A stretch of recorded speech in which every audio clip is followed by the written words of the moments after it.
Gentlemen, thank you for joining us. I'm calling this meeting in order. This is the MPO Policy Committee meeting, also called the Laredo Webb County Area Metropolitan Planning Organization. Today is June the 15th, 2022. It's 1:33, I believe, 1:33, 1:34 p.m., June 15th. And we're meeting here at the City of Laredo Council Chambers, 110. It's 1110 Houston Street. Obviously here in Laredo, you can join us also at laredotx.swagit.com, /forward live, or Spectrum TV and channel 1300. Roll call, please. Yes, thank you, Mayor. Ms. Bedones will call roll. Good afternoon, Mayor Pete Sines, Present. Judge Tano Tijerina, Present. Councilmember Rubén Gutierrez, Commissioner Jesse Gonzalez, Councilmember Dr. Marte Martinez, Commissioner John Galo, Councilmember Vanessa Perez, She will be a little late. She advised me she was going to be a little late. And she advised me as well. David Salazar, Present. Mr. Humberto Tito Gonzalez. Present. Mayor, you do have a quorum. Okay, moving forward, citizens' comments. Do we have any speakers that have signed up? And if you haven't, that's fine, just come forward. I don't see anyone approaching the lectern, so I presume there's no speakers. Moving forward then, now the items requiring policy committee action. We need the approval of the minutes for the meeting held on May 18th, So moved. 2022. There's no amendments. There's a motion to move by Judge Tijerina, seconded by I'll second the motion. Mr. Salazar. Discussion. None heard, none seen, motion carries unanimously. All those in favor say aye. Aye. Any opposed? None heard, motion carries unanimously. Thank you. The next item is we need to receive public testimony and initiate a 20-day public review and comment period for the draft of the fiscal year 2023 Unified Planning Work Program. So moved to open up and initiate the public testimony for the 20-day public review. There's a motion to open up the public testimony, seconded by Mr. Salazar. Yes, I'll second the motion. And it's seconded by Mr. Salazar as well. Discussion. None heard, none seen, motion, Have a discussion. quick Go ahead. overview of the UPWP. We can do that now or right after. Okay, yeah. So no discussion. All those in favor say aye. Aye. Any opposed? None heard, none seen, motion carries. Thank you. We do have a public meeting, I guess, or a testimony is now open. Do we have anyone? Yeah, for the record, we have Dr. Marta Martinez with us. So anyone willing to speak for or against? For or against, we're on B. And of course, it'll continue for a 20-day period. Correct. And I'll give a quick overview. The And for the UPWP. third time, for or against? None approaching. Right, so this document, the draft document is in your packet. I'll give a quick overview of what the UPWP is and what we have programmed for FY23. So the draft FY23 UPWP is a federally required work program describing the transportation planning programs and activities to be performed by the MPO in a fiscal year. And as a reminder, the UPWP can be amended at any time if needed, as we did recently with the railroad study. It outlines the MPO's transportation planning activities to be funded by transportation planning funds, which are the federal dollars. The task outline may require more than 1 year to complete and are carried over from one UPWP to the next. And a lot of the times, some of the studies, you might start them this year, but of course the cost gets incurred the following year. The public participation plan requires a 20-day public review and comment period for the UPWP. Once it's approved by the policy committee, the UPWP is submitted via TxDOT for FHWA approval, and this document is due on July 29th. So now we're initiating the comment period, and we'll bring it back at the next meeting for final consideration. Just to give an overview on the amounts here, these are the different tasks that we have. These are tasks, this format is what TxDOT asks us to follow, so it's already broken down by the correct subtasks. So regional planning and administration, which pretty much encompasses our salaries and administration, is $550,000 that we have programmed for FY23. Travel, training, equipment, furnishings, and supplies, $50,000. for general data administration that helps us with our GIS data, any other data development that we need to do for our plants, so 50,000 as well. Then when it comes to short-range planning, administration of that, and that's to prepare documents such as this, our tip, we're programming 5,000 for that. And planning assistance, 15,000. That's to help, for example, like transit, or maybe even the county, the city with any planning assistance, or data development as well, or grant development assistance.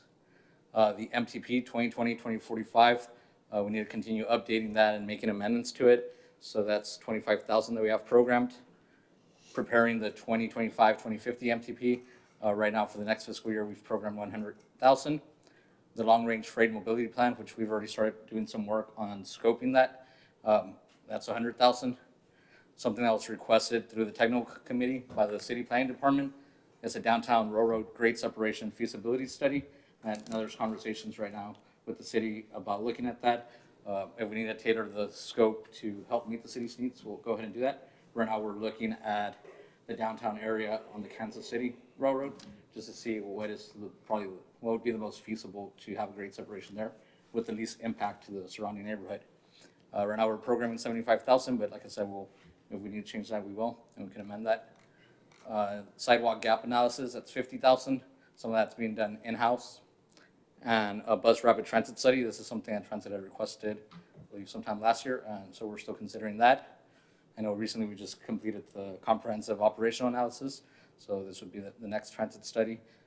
And then a resiliency study, we're going to request the assistance from TTI to help us provide a scope, and this is something in line with what FHWA wants to see, more resiliency studies. We're programming 50,000 for that. And lastly, you'll see the participation in the River Road Corridor Study, 125,000. Even though we're already moving that forward, the cost will be incurred next year, so that's been added there. So the total that we're programming out of, there's actually $2,289,000 available in transportation planning funds. We're programming 1,395,000 of those. So there's still monies available if we need to program other studies or we need to add something else for next year. So all we're requesting today is to initiate the comment period, and we'll come back for final. These studies that are here and the work, of course, it was reviewed by the technical committee as well, and they recommend approval. Okay, by the action taken earlier, we've initiated the comment period, so Yes, that will remain for 20, through our next, well, it's 20 days, so I guess they could call or text or email you. That's correct. And today on the website, we'll go ahead and mention that the comment period's open, and then they can submit comments online or call us, send us an email, and then we'll report those to you at the next meeting if there are any comments. Should something come about, of course, this is all amendable. It's Correct. okay, that's fine. Any comments or thoughts? No? Mayor, I do have a comment if I can. I guess just based on the summary of, the task, obviously, I mean, we're using those funds to do, it looks like quite a few studies that hopefully are gonna return some value so we can program or prioritize, right, some of the funds that the Emperor is getting. So this may be a topic for later, but I just wanna make sure that we are getting a timeline on, what these studies are gonna produce and how we're gonna use them in the MPO, right, to bring an added benefit to. Yeah, it's a very good point. It's got to be coordinated, yeah. Correct. And that's something we're trying to be careful with. That's why we discuss, in detail with the technical committee, because we have money to do these studies, but we don't just want to be doing studies that are not going to get implemented. So we're trying to coordinate closely with the city or the county to make sure that they're implemented. But TxDOT does have deadlines too. Does the TxDOT deadlines for getting, or at least appropriating monies,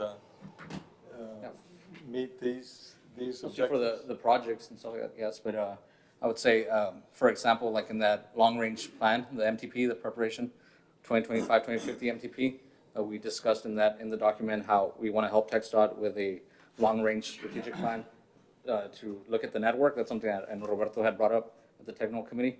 So we want to see how we can support that and what other studies might be needed and align that with the TxDOT activities. Even though we do have deadlines, Mayor, there's always time to go back and Okay, change so those. there's time to flexibility. modify. Okay. We got certain periods of time we can modify those if need be. Okay, that helps. Okay, anything else? Doctor? Yeah, thank you, Mayor. In these studies, I know that the county has projects that they're currently working on, improvements that they're making on the county. that are going to tie into the city in the near future. And I don't necessarily see something here that looks at sort of that go-between or that integration of what the county is working on to what the city is eventually going to have to either take over or expand on.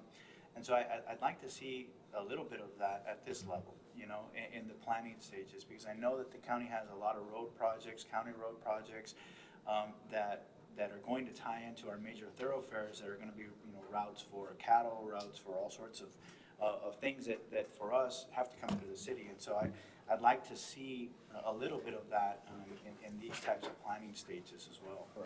And through these studies, some of that can be accomplished. For example, in that freight plan, when we start that, we will be, you know, talking to all the stakeholders and making sure that all that's taken into consideration. So all that can be accomplished through those studies.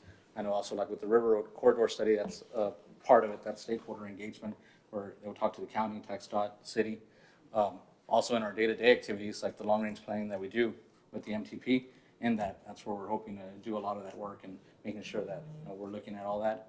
I know just recently we had a meeting at TxDOT where county engineer was there, city engineers, city planning director, myself, where they're talking about our future plans for the city, for the county, making sure that we're working cohesively. So TxDOT actually helped set that up, and we're going to continue having those meetings. I think that's very important because we want to make sure that the tax dollars are spread out and not, you know, used twice. We don't want duplicitous use, we don't have to. But additionally, another thing that I don't see here that happens a lot is we deal with school districts quite a bit. And we've tried to handle that at the level of the city, but we're still having issues. When schools are being built, I don't think vehicular traffic unloading is really being looked at, right? They say this is an area that needs a school. This is an area that you know, needs a new elementary, a new high school, whatever it is. But then when it comes to the planning side on the city, we're left with the responsibility of having to make that traffic work. And then here at the MPO, we have to then work through TxDOT to try to retroactively go back and fix some of the things that happened. You know, case in point, we're dealing with that on Loop 20, where we have no acceleration, deceleration lanes for some of these roads that are coming out, and with more schools on the horizon, I think we really need to focus on implementing some sort of strategy where we're talking to the school districts about what they're coming, what's coming, what's on the horizon, what areas are likely to produce new schools, and if that's the case, maybe we can plan those as we go forward, because those are two issues that we're facing that I think become nightmares. Do you want to come? As a matter of fact, we've got Orly. Yeah. Here And that's with us. something we are talking more to the school districts, but I think maybe a study along those lines would be helpful. And that's something that I know the planning department's doing, and that we've been doing too. Right now, from the MPO side, we've been talking more about data sharing opportunities. We're letting them know what data's available, and we're also telling them what data we need to help in that planning. But I know we've had some joint meetings also with. Yeah, just for the with Mr. record, Navarro. we have Councilmember Perez now with us. Thank you. Thank you. Yes, Mr. Navarro, thank you. Yeah, this is very, very good points, Dr. Very good. Orlando Navarro, planning director for the city of Laredo. Yes, what we've been doing is we are talking to planning departments for both school districts. We meet with them every week. Oh, good. We talk about what we're doing. I do have a couple of annexations coming in that I'm requesting some roadways, because we have some schools that they're proposing, but we know the traffic is horrendous. So before we can even issue out building permits, we're trying to look at other ways out for that traffic so that we don't get into that problem when school's built and all of a sudden we have issues. But that is a big deal, and we are talking every week. We talk. We're going to have issues when it comes to the overpasses, like at Del Mar and Route 20, when construction starts. There's going to be a lot of traffic issues getting the kids to the Ninth Street campus and to the elementary school out there. We've already started talking about that. What are we going to do to bypass all that area to get the kids to school, get them out? Well, this is the stage, you know, in these studies going forward. Maybe we can fix it here, because here we have a direct line of communication with TxDOT, since we all sit in the committee together, where I can actually figure out what we need to do. Because ultimately, I don't think that we're we're integrating both what the schools are wanting to do, what the city's doing, and then what TxDOT has already done and wants to implement. And that's exactly what this organization's for. That's exactly what this committee's for, right? To make sure that we can communicate and pass along whatever the school districts are wanting to do, whatever the counties and the cities wanting to do to TxDOT and vice versa. And so, if there's any way that we can create a study of how best to, collaborate with the school districts on the level of MPO directly with TxDOT, especially in these right-of-way areas that we're facing, like the Loop and I-35 and some of those on-system exits that we don't have access to, and we're still having to build and create permits and, help out the schools, and we just don't have availability for that, so. And it usually comes back on us too. Yeah. Yeah, if I can, Yes, sir, go ahead, please. so I guess I have a little bit of background on this. So, when I was in the private sector, I was actually one of the engineers of record for the school district, so directly, related to some of these developments and how they operate. And I think you bring up a good point, right? I mean, even when they do traffic impact analysis, they're looking at just the adjacent corridor that they're connecting to. They're not looking at the impact on the rest of the network. And I think you bring up a good point, how we can coordinate, with each other on that. And look at the master plan, right, holistically, so we look at how we're impacting the network as a whole. And I wanted to make another comment. You brought up the fact, Orly, about the project that we have upcoming on the Loop and the impact that it's going to have at the major intersections at Shiloh, at Del Mar, University, and at Jackman. We do have TTI currently right now working on a model that they're going to create that's going to allow us to already determine where the areas of concern are going to be at during construction. So what they're doing is they're going to model already the existing traffic and projected traffic that we have with the way we're proposing to build the project. So they're going to tell us ahead of time where those areas of concern are going to be, so we can coordinate with the city, with the school district, before the project even starts, to try to mitigate those ahead of schedule. So, Well, but does that include this new school that's coming in that area? Does your TTI include the brand-new school that they're looking to bring a permit right now? That's the point I'm trying to make, is that they're literally, right now, under, we have an annexation agreement where they're gonna want a building permit for a school, and it's gonna be in the exact area where you guys are gonna be constructing. So although you're doing your TTI right now to figure out, what the problem areas are going to be, my point is, it's not just gonna be those problem areas, it's gonna be another 2 problem areas in the next 2 years. right, and as long as, like you said, as long as we have that data available to us, and like you said, through this coordination, and we can get that information, we can build that into the model. Even though it doesn't exist already, we can build it into the model, but we do need to have that information at hand. And just to let you know, we're not waiting for the developments to come in. I'm actually having meetings with the landowners now. We're going out there now, we're not sitting waiting for them to submit an application, then start talking about the design. We're actually out there talking to them now and try to figure out how we can get the roads in sooner than later. We know that they're gonna develop, but if we wait for them to develop, we'll never get those roads in fast enough. So we're asking for the roads to come in sooner than later. And that's a big deal. We're also working with the county. I'm working with the elections office to do some mapping for them. But dealing with Mr. Perez Garcia, we can get the roads, we can overlay them, and we have a mapping. We now have a GIS technician in our office that can do the mapping to do overlays so that you can get a map that shows the county roads and city roads all together on one map. So if that's something that MPO would like to share, we can work with them to get that I to think you. it helps us through our planning. Absolutely. Okay, good discussion. Moving on to C. A motion authorizing the execution of an interlocal agreement with the Webb County City, Laredo Regional Mobility Authority to share the costs associated with the So river moved, Mayor. for road discussion. corridor study. Second. And seconded, moved by Dr. Martha Martinez, seconded by Ms. Perez. Discussion. None heard, none seen. All those in favor say aye. Any opposed? None seen, none heard. Motion carries unanimously. Thank you. Discussion with possible action on exploring the feasibility of a transportation reinvestment zone, usually called a TRIZ, T-O-Z, in North Laredo, Webb County, including along FM 1472, requested by Mayor Pete Sines, Chairperson. Yeah, this is something, I know we've been talking about this, but I think we needed to further explore, and I think this is something that Councilmember Pettis as well, based on what we're doing now in South Laredo from 59, I believe, down to 83 and beyond. Why not apply it over here and see how that would work, in this area as well. And if it proves well in both areas, maybe keep on expanding. Mayor, And I think, go ahead. I'm sorry, I think this is a fantastic idea. I'd like to, when it says North Laredo, it doesn't say Northwest Laredo, right? And so I want everybody to remember that Northeast Laredo is growing pretty rapidly too. And as Northwest Laredo develops, we're gonna have this extension of International and McPherson and some of these other roads that are gonna continue north to get to that mile marker 13. And then we anticipate with the development of Hachar-Ruthinger that area is going to explode.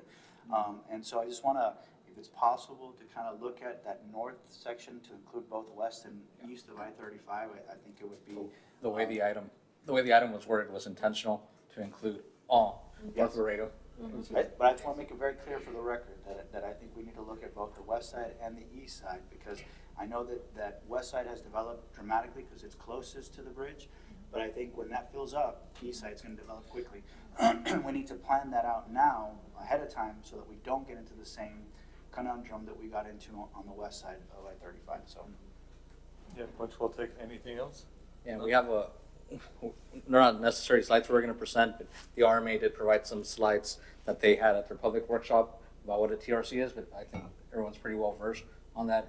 Unless you all wanted to, get a refresher, we can show you that. If I may, sir. My question is, and I think this is a great idea, but is this more for the individual government entities to address than versus the MPO?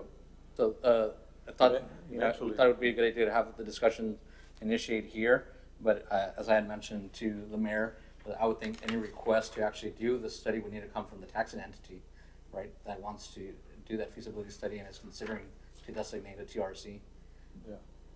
Of course, the city has embarked on this. I know now the county, and I don't want to push because I'm usually pushing, and I don't mean it that way, but yet it's an opportunity, I think, also for the county to embrace some of these TRZs on some of these roads, because you want to capture, before they develop, and there's no tax increase whatsoever. It's just reconfiguring, I guess, where the tax money goes.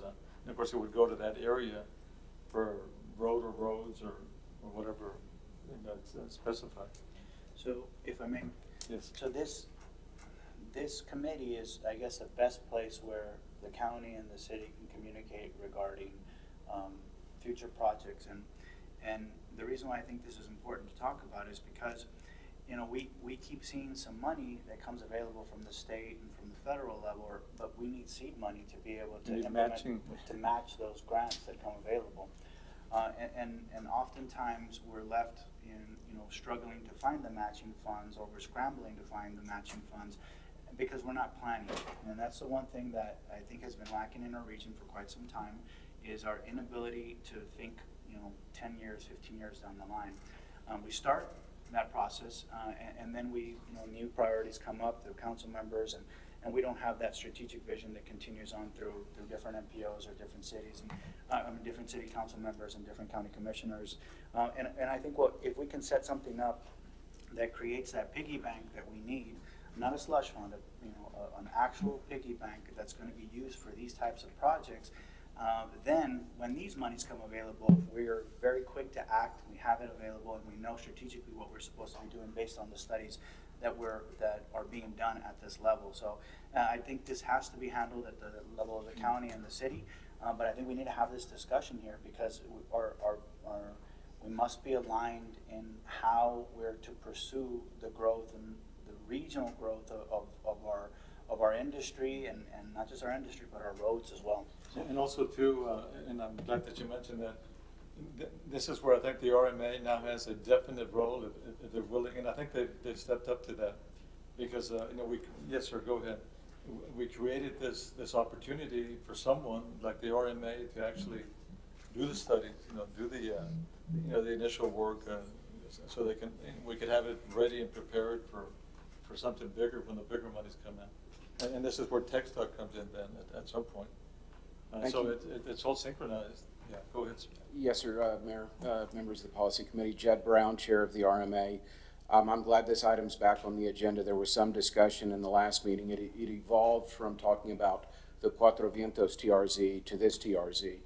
And if this is something that the MPO, the city, the county, or any split out of that carve-out taxing entity chooses to pursue it, it's something that I'm sure we'd like to look at with you as a partner. That's one of the big things I keep preaching. If you look at the 8 active projects we're working on, almost every one of them, we have partners in them. And that's the way we help leverage our limited funds by joining up with other entities to try and get more done. So if somebody would like us to work on this TRZ with them, certainly approach me, and it's something that I would need to take back to the board for us to approve, but it would start with concepts and trying to get dollar amounts of what something like this would cost, and it would definitely go to the boundaries. That's really important that we agree on what boundaries would need to be identified, which specific roads, just like we did for the Cuatro Vientos TRZ. So we're open to this. Again, I'd have to take it back to the board for a vote, but it sounds like something worthwhile to pursue. Yeah, and this is something that I recall Commissioner Galo, I've been here 7.5 years, and I know he, in my first few meetings here at the MPO, he would continue to stress, because that's when the RMA developed here locally, and we were trying to figure out exactly how they would fit in. So now I think at least I see, and I think most of us here see a definite role that you all can play in piecing these things together and for the greater good of the community. Thank you. Yeah, the next item, moving on to discussion with possible action on the Achad Ruthinger Road project. Do we need any action on that item? No, I put it with possible action in case you want to take any action or you wanted us to come back with a resolution or anything, but. It's on every meeting. Yeah. Let's see, can we bring it back at some point, say in 2 months, just so we won't, we want to see what progress, say 2-3 months, whatever you all think. That's Okay. fine, couple meetings. The next is the Chair Ruthinger. I know TechStop, anything Mayor, further? this discussion is going to be handled by Mr. Gonzalez, the Ward District. Okay, thank you. Yes, good afternoon again. Yeah, I believe the same update as last meeting. We are on schedule for the August of 2023 lead date, which we've currently, I think, proposed here based on the CAT 7 funds we're utilizing for that project. We are almost close to finalizing the schematic. And again, we've been in coordination with the City of Laredo and their department so that they can proceed with preparing the right of way. I believe the City of Laredo is already bringing someone on board already to prepare the meets and bounds and all the survey documents that will allow you to purchase the property. Chavez, I think. Yeah. Do you know any of that? Yeah. Yeah, I presume it's Mr. Chavez. Yes, yeah, we're in constant coordination. We're meeting with them right now every 2 weeks on that project, so trying to stay on schedule, so. Good, thank you. And again, the scheduled construction, the end of construction would be in 2 years, but that more or less. David, you wanna? Typically, we haven't gotten along where we're phasing out the work of the design project, but if that was my best engineering opinion, guess that it would be about 2 years' time. Now we are facing some things where there's no traffic we have to deal with, so we'll say 2, and hopefully we can get it done sooner. Okay, thank you very much. Moving on to reports, status report by the RMA.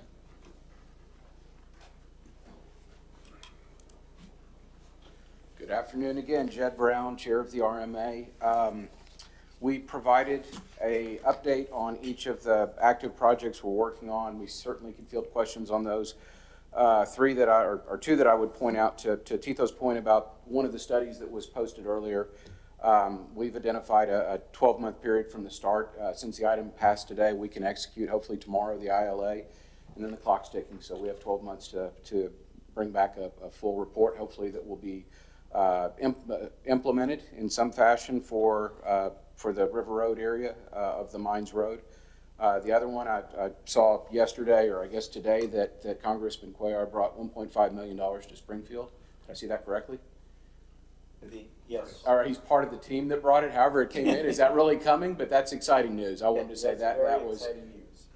We to- applied for a grant and Okay, is that- we were able to get that grant. So we're very blessed, and Congressman helped push that along. Okay. So we're very happy. Well, good. Mayor, can I ask a Congratulations. quick question related to that? And again, I think it's great, right? So we're doing all these studies, and I think you hit the note right on the head, right, in alluding to what you're talking about. How can we integrate into these studies also proposed or mechanisms of how we can get these projects financed also, right? Because I think that should be a big part of these studies, is how can we finance them, right? And some of that may come on maybe innovative ways, but I think if we can start looking at these studies and including that element in there, that'll make them a lot more valuable as well. See, the TRC is part of that. Yeah. Good point. And we can add those things to the scope when we, issue that RFQ, RFP, making sure that that's a component of. See, the it studies. feeds into all of this, yeah. Yeah, and as staff, we're always looking at that too. On Friday, we have a meeting also with TxDOT to discuss Cat 7 and moving forward, how we're gonna fund projects. Right. I mean, there's a lot of begging. I don't know if begging involved, pleading and generation. Have you seen me beg?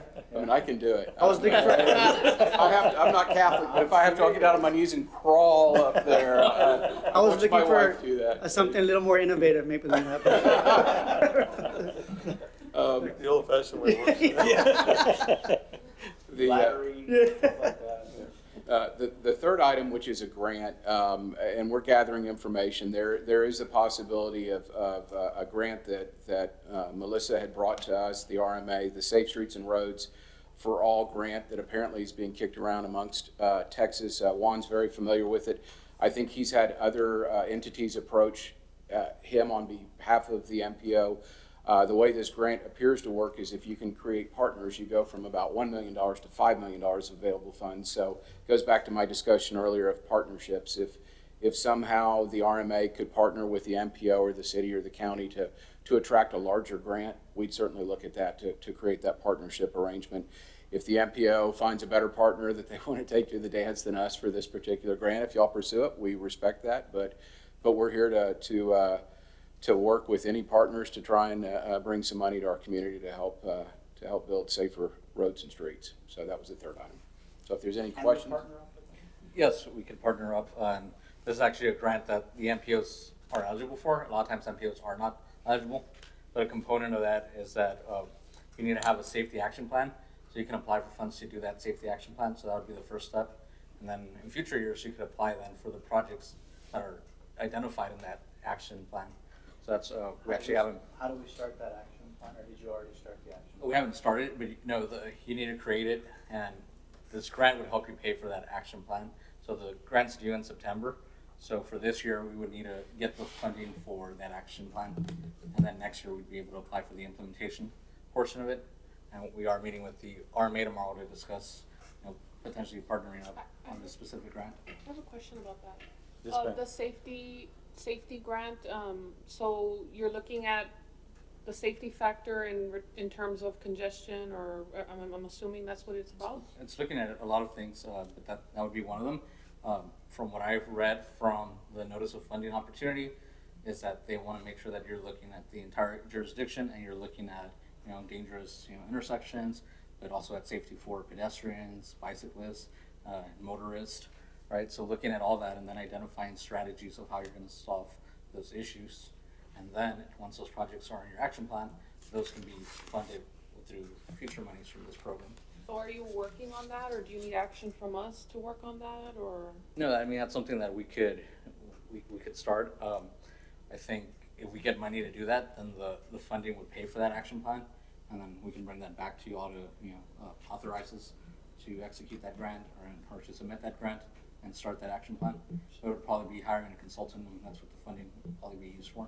Okay, well, because when you say that, I just thought of like the safety factor with, the Mines Road area and all Correct. of that. So if that could play in somehow. Yeah, and that's something that we would probably want to identify corridors within that action plan and see where we want to address those issues. Some communities, I guess, got ahead of it, and they already had action plans before, because that's something that FHWA has been talking about for a while. So the communities that already have an action plan in place are able to apply for the implementation dollars for this. Can you bring an item next meeting so we can just kind of direct you, because there's nothing. Tito, would you release that? Sure. Yeah, Oh, okay. to that point, the Mines Road was actually one of the areas, if not the number one area that we thought of that could use this type of money just because of the congestion. But there are certainly other parts of towns that could be visited. But we're, No, solo se prende.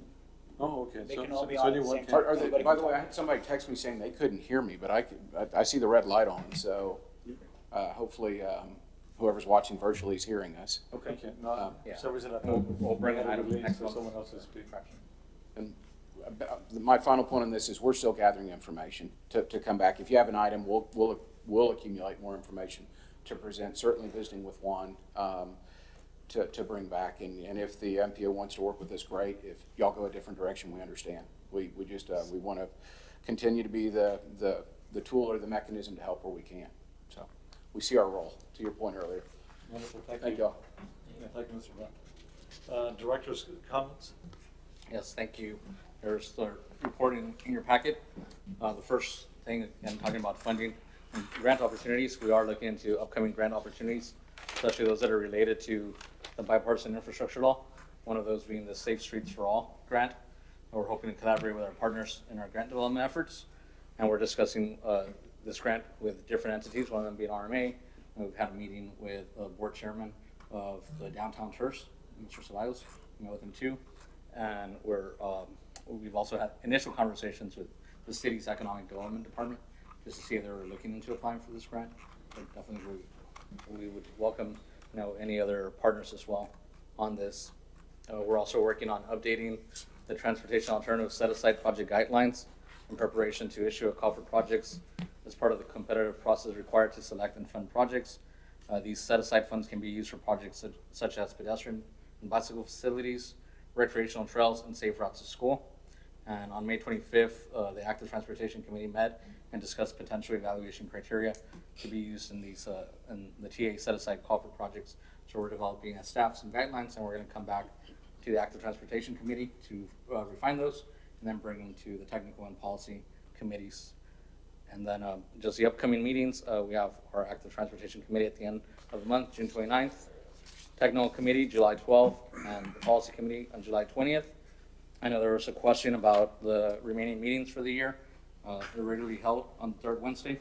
We put this on there next to you all, just in case you need to know the future meeting dates.